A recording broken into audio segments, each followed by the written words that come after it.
Assalamualaikum warahmatullahi wabarakatuh. Halo teman-teman, selamat pagi. Semoga kita dalam lindungan Allah Subhanahu wa taala sehingga kita bisa berkumpul bermuazahah untuk melakukan proses pembelajaran seperti biasanya. Nah, teman-teman, pada kesempatan kali ini kita akan membahas tentang keberagaman masyarakat Indonesia dalam bingkai Bhinneka Tunggal Ika. Nah, seperti yang akan kita pelajari hari ini, keberagaman masyarakat Indonesia dalam bingkai Bhinneka Tunggal Ika itu tentunya sangat banyak dan beragam. Nah, sehingga saya telah meringkasnya atau merangkumnya sehingga mudah dipelajari untuk teman-teman dengan menggunakan metode strategi pembelajaran. Nah, sebelum kita membahas kepada materi keberagaman masyarakat Indonesia dalam bingkai Tunggal Ika, kita akan membahas sedikit tentang strategi pembelajaran. Strategi pembelajaran adalah metode yang digunakan untuk meningkatkan pemahaman dan hasil belajar. Dalam hal ini, tidak semua orang dapat belajar dengan mudah dan cepat. Oleh karena itu, penting untuk mengetahui strategi pembelajaran yang efektif untuk meningkatkan efisiensi dalam belajar. Nah, jadi strategi pembelajaran ini adalah cara seorang guru untuk memberikan pelajaran yang lebih efektif dan efisien sehingga murid mudah memahaminya dan bisa digunakan dalam kehidupan sehari-hari.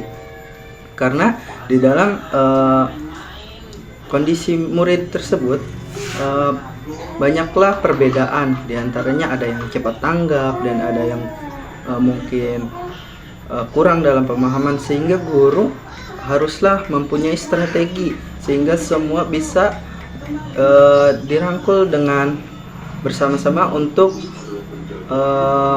bisa memahami pelajaran yang disampaikan.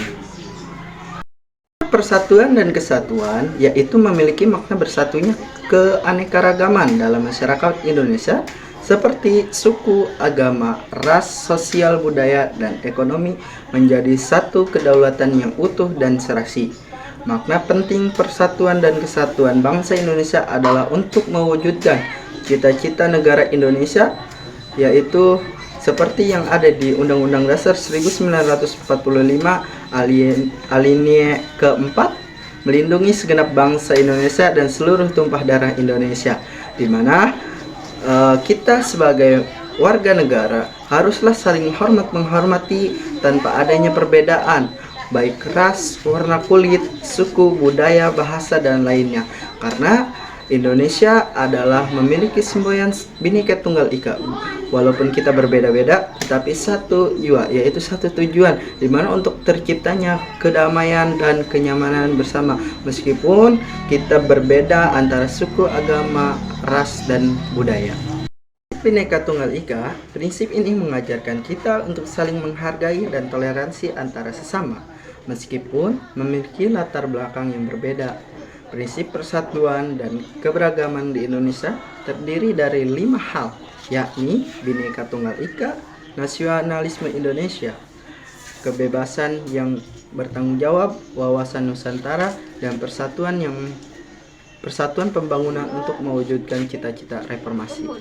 Nah, Bhinneka Tunggal Ika ini mengajarkan kita untuk toleransi atau saling menghargai, saling menghormati, dan saling menjaga baik antara suku, agama, ras. Karena biasanya di Indonesia itu sering terjadi perpecah belahan karena selisih paham, di mana antara ras, suku, dan agama saling menjatuhkan karena mereka saling merasa ditindas atau saling merasa dikucilkan, sehingga terjadinya perpecah belahan. Nah, kembali lagi sebagai warga masyarakat yang baik yang mengamalkan prinsip Bhinneka Tunggal Ika, haruslah bisa menjaga nilai-nilai Bhinneka Tunggal Ika agar kita menjadi masyarakat Indonesia yang damai, aman, dan tentram meskipun berbeda-beda agama, ras, suku, dan budaya. Adalah konflik-konflik yang biasanya terjadi ketika ada perbedaan selisih paham, baik perbedaan selisih paham antara budaya, agama, dan ras. Biasanya yang pertama ada konflik antar golongan ya, yang dimana biasanya ini seperti kayak misalkan antara ormas agama, biasanya seperti NU, Muhammadiyah, Persis, dan lain sebagainya. Biasanya ada kesalahpahaman antara golongan tersebut sehingga menyebabkan mereka saling menjatuhkan. Kemudian ada konflik antar agama, di mana konflik antar agama ini biasanya sering terjadi ketika salah satu agama merasa direndahkan atau dikucilkan sehingga agama tersebut bereaksi, dan sebagai masyarakat ingin membela agamanya tersebut agar terciptanya keadilan di negara tersebut. Kemudian ada konflik antara suku. Biasanya ini sering terjadi di daerah pedalaman yang masih terjaga kelestariannya dan budayanya. Biasanya mereka memberontak atau melawan karena mereka tidak mau diganggu atau tidak ingin masuknya budaya luar yang masuk ke dalam suku mereka, karena mereka takut kelestarian budaya mereka terganggu akan adanya orang luar tersebut antara individu. Nah, ini sering terjadi di antara golongan masyarakat kita. Yang menjadi pembeda itu bukan justru hal-hal yang bermanfaat, melainkan hanya karena beda kasta, yaitu si kaya dan si miskin. Nah, biasanya perbedaan tersebut yang menjadi tolak ukur masyarakat untuk siapa mereka bergaul, untuk siapa mereka berbicara. Nah, sehingga masyarakat yang kalangan kelas bawah itu merasa direndahkan, sehingga mereka tidak adanya keadilan di negara ini dan memberontak. Kemudian ada perubahan sosial. Nah, perubahan sosial tersebut biasanya terjadi karena banyak faktor seperti ekonomi, kemudian kesehatan, mungkin yang lain-lainnya juga. Dan munculnya sikap ekstrim dan fanatis terhadap kebudayaan etnis, golongan, dan agamanya masing-masing. Itu disebabkan karenanya sikap kita yang meremehkan kebudayaan masyarakat lain, sehingga orang-orang yang merasa diremehkan tersebut ingin membela apa yang mereka pegang, apa yang mereka anut, sehingga mereka akan menjaganya walaupun sampai istilahnya korban nyawa. Nah, teman-teman, tadi kita sudah membahas tentang konflik-konflik yang ada di Indonesia atau bisa terjadi di sekitaran kita.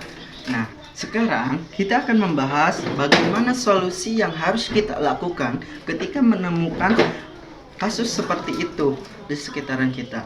Yang pertama, kita haruslah memberikan edukasi dan pemahaman mengenai keberagaman suku, budaya, dan agama yang terdapat di Indonesia. Selain itu, bisa juga dilakukan dengan memupuk sikap toleransi, kerjasama, gotong royong, saling menghargai, dan menghormati antara sesama suku, agama, dan bangsa. Nah, mulai dari hal kecil tersebut sehingga mengukuhkan sikap di dalam diri kita agar menjadi pribadi yang lebih baik lagi, sehingga kita bisa menjaga tindakan, ucapan kita terhadap orang lain, yang pastinya segala ucapan kita belum tentu baik semua, sehingga bisa jadi ucapan kita membuat mereka sakit hati. Nah, dari hal kecil tersebut yang kita lakukan, akan berefek besar pada bangsa ini. Karena apa? Karena dari hal kecil kita sudah mendapatkan hasil yang besar, yaitu terciptanya keamanan, kedamaian, dan kenyamanan antara umat beragama dan berbangsa. Audio Jungle.